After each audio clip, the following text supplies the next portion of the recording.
Hey, what's up you guys, it's Ruthie and welcome back to my channel. In today's video we're going to go into chapter 59 of Swimsuit by James Patterson and Maxine P. So let's get right into this video. This video may contain sensitive topics and foul language. If you do not wish to continue, I suggest you click off the video now. You have been warned.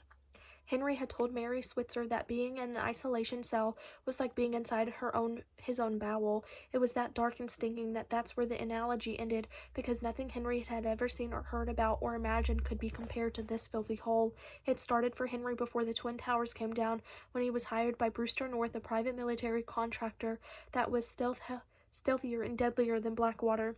He'd been on a reconnaissance mission with 4 other intelligence agent analysts, and as the linguist, Henry was the critical asset. His unit had been resting in a safe house when their lookout was gutted outside the door where he stood guard. The rest of the team was taken captive, beaten just short of death, and locked away in a prison with no name.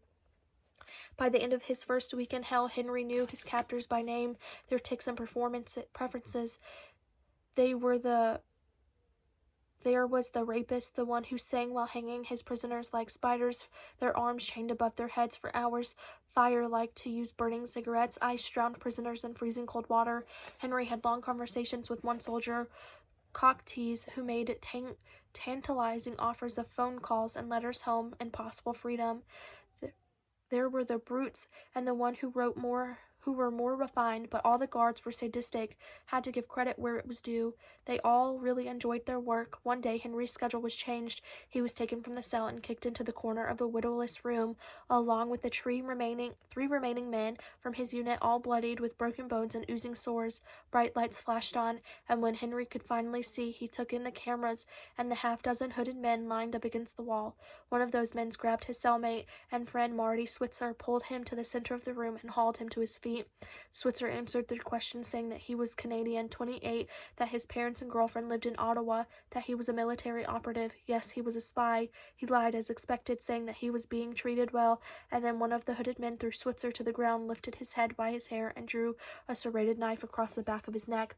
Blood spouted, and there was a chorus of the Takbir, Allahu Akbar. Allahu is great. Henry was transfixed how easily Switzer's head had been severed with a few saws of a blade, an act both infinite and quick. When the executioner held up Switzer's head for the camera, his friend's expression of despair was fixed on the face. Henry had thought to call out to him, as though Marty could still speak. There was one other thing that Henry could never forget. How, as he waited to die, he felt a flush of excitement. He couldn't understand the emotion, and he couldn't put it down. As he lay on the killing floor, he wondered if he was elated because soon he'd be free of his misery. Or maybe he just realized who he really was and what was at his core. He got a thrill from death, even if it was his own. That is the end of this chapter. I will see you guys in the next video. Bye.